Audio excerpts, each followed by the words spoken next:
series, it was also prudent to utilize the existing stocks of the 20% series that we have. And both those objectives of fuel circulation are being met.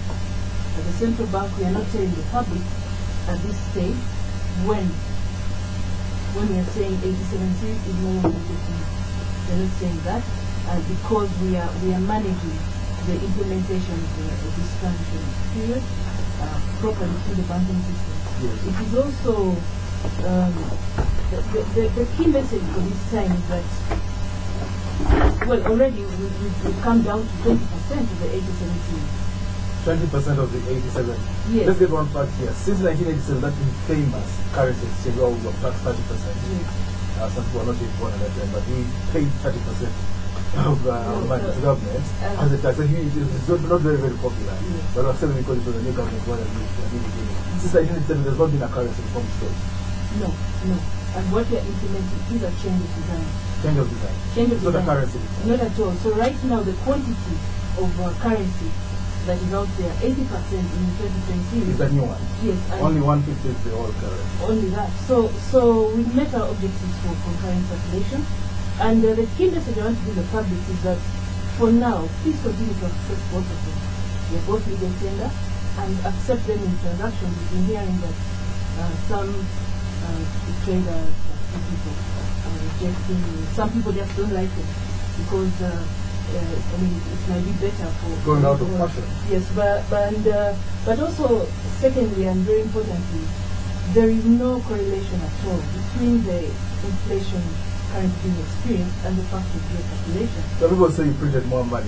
Not at all. The quantity of money did not change overall. Really? It was just the design that changed. What are you going to print t-shirts? No. A certain kind? No. No, we printed banking money and we printed them in line with what our usual requirements would be, even if it had been the 87 series. So, there is no correlation, and I would really like to bring that very... I think we made it clear. But why don't you simply do a currency? So many people have billions under their beds and in banana crops. Why don't you do a swap so you take the money to the bank? A lot of money is out there, it's on the banking system. And you think a currency reform would be... They will bring the money to the bank, they have no choice. They have to get it out of their fixed currency. They can exchange it. You can have some more money to lend, the bank will have money to lend. No, the economic situation in the country at the moment does not require a currency reform. So what are you going to do? These people have their billions down there, therefore. The people who are not keeping money in the banking system... They bring it out right in the sun, take it back. No, no, you're making light of it, and we continue to encourage people to use the banking system. You preach for it. Yes, but just to make it very clear that the concurrent circulation is purely for the banking system. That includes the Chogam note. Yes, the Chogam note was a commemorative note because you know this Uganda was hosting this event which had very many benefits for the country in terms of its marketing, its tourism potential and all that. So the Chogam note was meant to commemorate that, and even that, when you find it, I don't think many people have a Chogam note right now. Oh. But if you do, it is still legal tender, and please use it as well. All right, Dr. Mogome, talk to us very briefly about the interest rates. When you talk about 33%, that's really high. And not probably only work for oil and maybe trade, import export. Where is it going? What can we expect to see in the next 6 months? We expect the interest rate will rise in the next 2 or 3 months. You think they are going to continue rising? Yes. Beyond 33? That's not bad enough. Well, the question is, when it comes to the commercial bank, the way they see riskiness of the individual, that's also the extent where they are going to charge the borrower. So my friend that the person when borrowing something with 33 is a very risky individual. But those who are less risky, they borrow at 14. Not 14. The prime lending rate was started by 23.5%. Yeah, that's true. Because even in Central Bank, there are people who still borrow at below the price. If they are really core clients, they still borrow. So the prime rate is indicative to them that if me I go there, they use the prime rate plus the premium.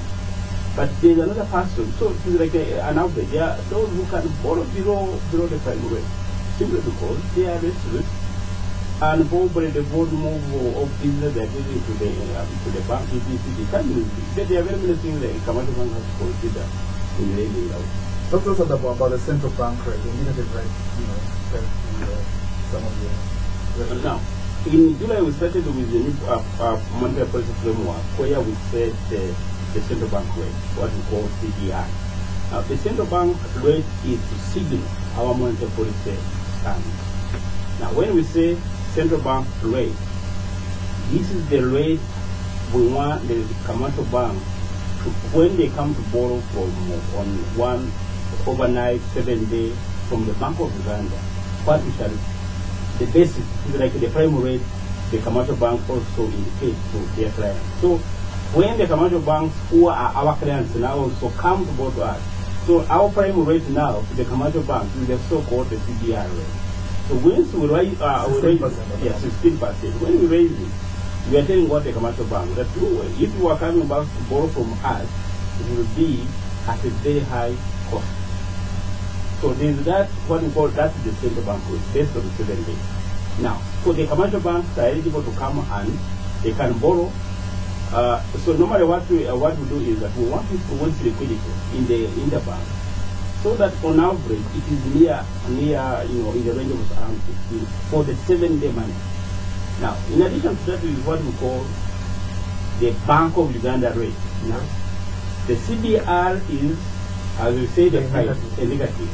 Now, on that we add on 6% or 6 percentage points. So it becomes 22%. So that is the bank rate.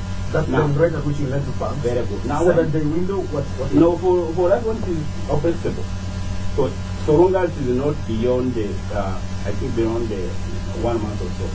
So this is what we call when your commercial bank has a problem, they run to you. And they run to us as a lender of the last resort.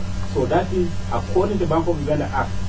They are eligible to borrow 25% of their core capital from us at that Bank of Uganda rate.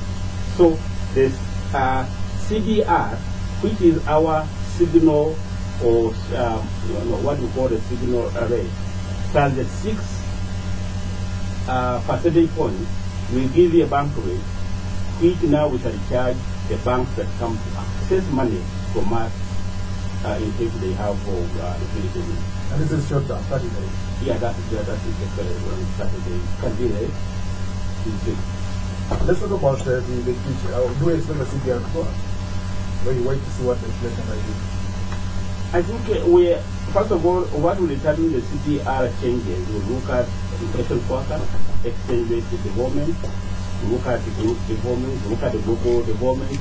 So that will influence whether we are going to raise our central bank rate or reduce it. Now, if we continue seeing, for example, credit growing in the range of 41% as we saw in June, July, then automatically it means that people have been really, taking in. Forward they still have what we are saying that the money under the mattress.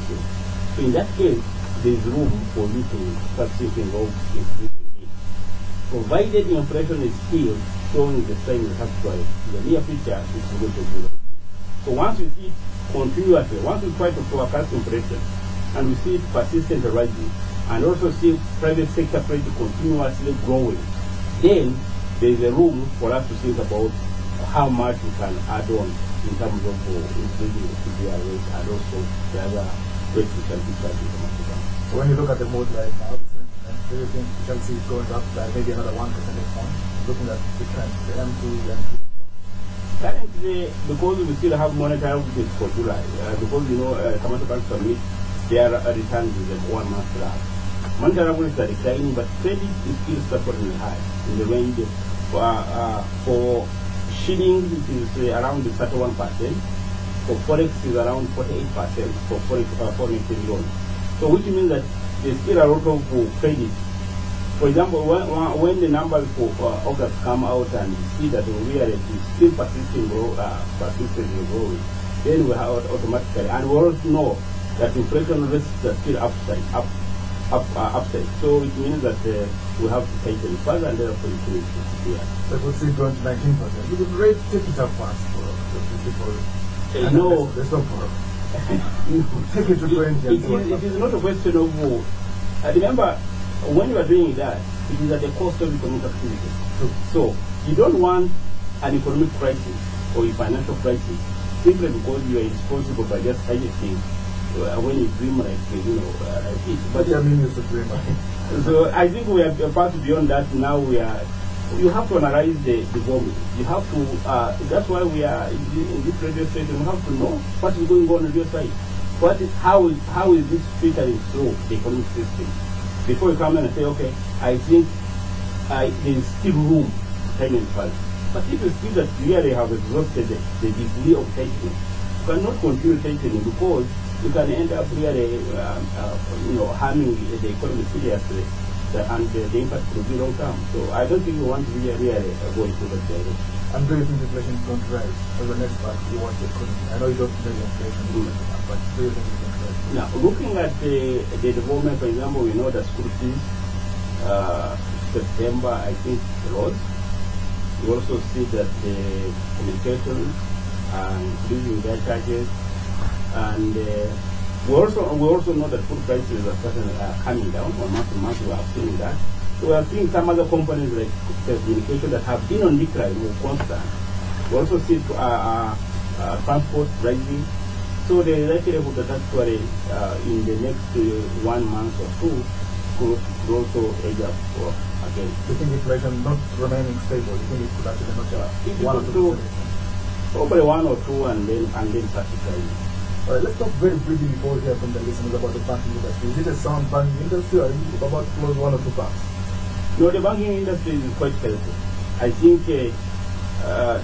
we have what we call International Monetary Fund program that comes to assess the risk of our financial system. They have just finished the assessment, and all our commercial banks are all well capitalized beyond actually what is required by international. The international, for example, we're supposed to have a core capital around 10 or 12%. Ours are almost 20%. So there's a double. So the health of commercial banks is really quite good. The approach that we have been seeing in the paper is quite good. Right. So, for example, even when we increase the capital requirements, none of them fails. Right. And that's why so you can see that that's why none of them really had a problem because they already had, in any case, the budget. Because their core capital, which they were maintaining, was much above what was required. Right. So it had no. So our financial system is well capitalized, well supervised, meets international standards, and I think we are really on that front. I think we are quite. And of course, Crane Bank has 100 billion shillings in reserves, which is four times what the target for 2012 is. This is Bertram already. One you can call it now. Our numbers 0414 348 111 0312 260390 0312 261390. Spectrum, hello? Spectrum, hello? Yes, sir, your name? Yeah, Dr. Muguna, thank you very much. Your name, sir? I'm very lucky. I happen to be a student at Mackay University in the economics class 20 years ago. That was in 1991. And you took me through the paper of monetary economics and banking. I remember you so well telling us and emphasizing that one of the causes of inflation, mostly in African countries, is excessive government expenditure on the money, or what? On the military. Now, my good lecturer, when you come up and try to venerate the current government on the issue of spending too much on what do they call the war planes, that it didn't really affect and doesn't bring into inflation. My lecturer, what can I take? What can I say? Thank you. Spectrum, hello. Yes, please. Your name? From Uganda. Your name again? Max from Uganda. Yes, please tell me. You see, one of the major causes of inflation, most major was imports, because Uganda is importing 40% of its consumption, is the scarcity of the dollar. I think that Uganda has the capacity to control and check on that, because we are looking at the major ways that we have been using to to input to bring in the dollar in the economy, we had the major export we have, which was bringing in the dollar, was the fish. That now the fish industry has been depleted because of overfishing. And another industry that is the export, including agriculture produces. But now because we are lagging behind, the government has an interview to see that the farming money put more volumes of produce on the international market, bring in more dollars. That's that the dollar can be available to reduce on the inflation of the imports. That is why we are having these challenges. Now, all right. Spectrum, hello. Good evening, your name? I'm AM, as usual. Thank you for being the guest. Yes, mine is very simple. Say, madam, you mentioned earlier on that like saturation, there are two types of currency in the public. Yesterday I was withdrawing my money from the mobile money there, but the one client who was before me was given a 50,000 note, but the money rejected it from that young lady, and he said, unless I get it from the bank, what are they planning to make sure that they withdraw that money for? Not inconveniencing the public, because it has become very, people are denying them. And another issue goes to the lecturer. I wanted to know what are the remedies of that interest, because we know world over things are not good, even in America, even in Europe, even in Arab world. So what are the advice can you give us as the people in the public? Thank you. Final caller, Spectrum, hello. All right. Okay, one more. Spectrum, hello. Hello. Yes, sir, your name? This is Martin Wandera. I would like to state that an analysis of Bank of Uganda's June economic and financial indicators shows that M3 grew by about 40% in the 3 months up to April. Money in circulation on an annual basis had also grown by about 30%. Government expenditure on an annual basis up to April also grew by about 36%.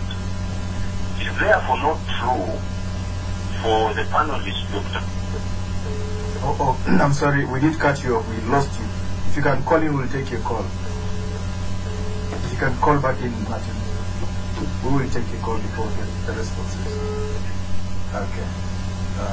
Dr. Mogone, you can respond to this question? I think probably let me start with the last quarter, although he never completed his question. It is true that the monetary aggregates at the beginning of the year were growing very rapidly. Why? Again, if you remember, this is an annual growth. So when you're talking about April, you are comparing April 2011 with April 2010. Yes. So you have to go back and see in 2010 what had happened. That's when everything again was very slow.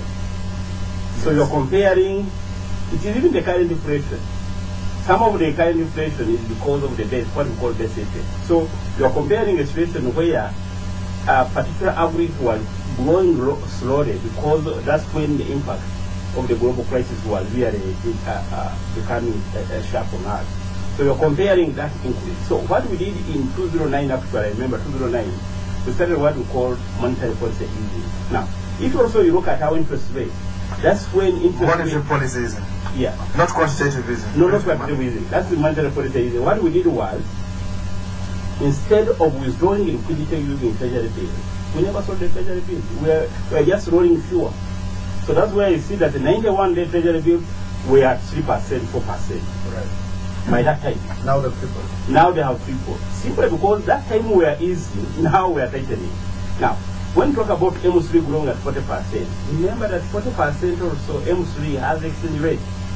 So, if the exchange rate has depreciated by 20%, the 20% also is also going in the 40% because M3 means that you have foreign exchange deposits that have been converted into shillings. So you have to have that kind of breakdown. before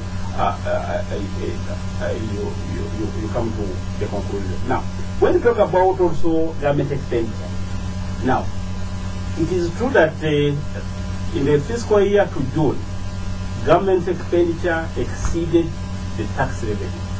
Now, the tax revenue grew by what? Now, again, compare the fiscal year up to June, compare the tax collection, compare them with the previous year. You see that actually the tax revenue also grew by 26%, like domestic taxes. Yes. So, if therefore government expenditure grows by the same, it has to match. Now, how do you finance government expenditure? Taxes, aid, and borrowing, domestically and externally. Yes. So before you talk about government expenditure, you have to look at the sources. So if their tax revenue have grown up, they will have to spend it. Right. If they get more aid, they will spend it. So, and I think that's how to balance the 36%. Right. Okay. Let me go to the expenditure and so some of the, like when you talk about jets. Yes. How are they bought? In dollars, not in shillings. Yes. What would cause inflation in shillings, not dollars. Right. So when you get a 700 or whatever it was, you spend it out. Can't cause inflation. So that one is really so the more you spend out in dollars, that doesn't really affect domestic factor. So I see, but it was a very good question. I think a comment about exports and fishing, which is really a very genuine comment. The way to increase or to stabilize the exchange rate is to export it. Full stop. The more you export, the more dollars you get, the more exchange rate will become stable. Right. The problem is that our exports have remained, the same commodity, no value addition, the same coffee, tobacco, etc. And so some of them, like you remember, coffee was eaten by coffee disease. Sure. So all of those, those are the factors. Now, what we mean by the structural factors, which the government has to add. I think so. The most important emphasis should be to the government to emphasize that actually some of these activities are taking away right. All right, Madam Alupo. Your money is being rejected. What are you going to do? What he didn't say is which series was being rejected, but the old one. It seems obvious that it's the old one. And we just continue to appeal to the public. Please accept the 87 series, the illegal tender, until the bank communicates so. They should not reject it? No, they should not. Even when it's in tatters? When it's in tatters, they bring it to the central bank. That's different. Yes, well, when it's in tatters, deposit it at your commercial bank, and it will end up at the central bank for national withdrawal. But please accept both. Do you still have freshly printed banknotes of yours? They have been issued into circulation, and you will see very little of that. So you don't have any more in your vaults, in boxes? We are no longer issuing the brand new. They've been exhausted, so you set them on fire. Yes, as I told you earlier, one of our objectives was to utilize existing stocks, and we're doing that. You're not reissuing any more of your currency? When commercial banks come for money, you give them the new currency? We give them, we give them an amount of the 2010 series and a very negligible amount of the 87 series to use. So that is how we've been concurrently circulating them. It comes through the banking system. But what we're telling the public is that when you receive both of these, you accept it. And I think one of the issues that may confuse the public is if I think 2-3 months ago, it was possible to come across a brand new 87 banknote. Yes, and then of course some people felt worried that maybe this is some illegally printed currency. Why don't you just ban them, set them on fire? We start a new chapter. No, we need to utilize the existing stock. You don't want to lose the money spent printing them. No need to. I think that's a good point. Okay, because it is expensive to print the money. All right. Yeah. Thomas the Maria to attempt to print it. Let's talk about very briefly, Dr. Mpume, the trade bill impact on the exchange rate. Are we seeing an stable rate very, very soon? Very, very briefly. I think the comment I can make there is we are already seeing a lot of interest of offshore guys come and buy Kenya. So if that materializes, I think we're going to see more inflows coming to buy Kenya, therefore having an impact on the exchange rate. And the people, the central bank governor said would burn their fingers You said they have the capacity to buy their bigger speculator. Are they out of the market now? You sent them out of business. You know, a speculator is a business. Speculation is a business. There are people who Even growing beans is speculation. Well, you don't know if they'll come out of the ground. Well, yeah, it is a question of risk. There are also people, speculation, you know, you put in your money in whatever, knowing that you're going to gain. Right. You can lose it. And I think some of them already have been very Their fingers were burnt. Yes. We have to end. Thank you very much indeed.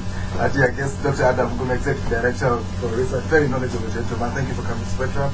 Yes, Christine Alupo, Acting Director of Communications at the Central Bank.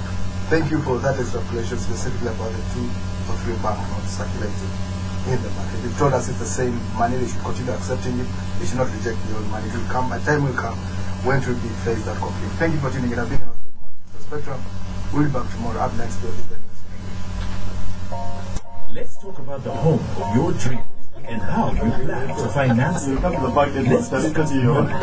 How you plan to let's make it possible for you to get started now so that you get into your own home.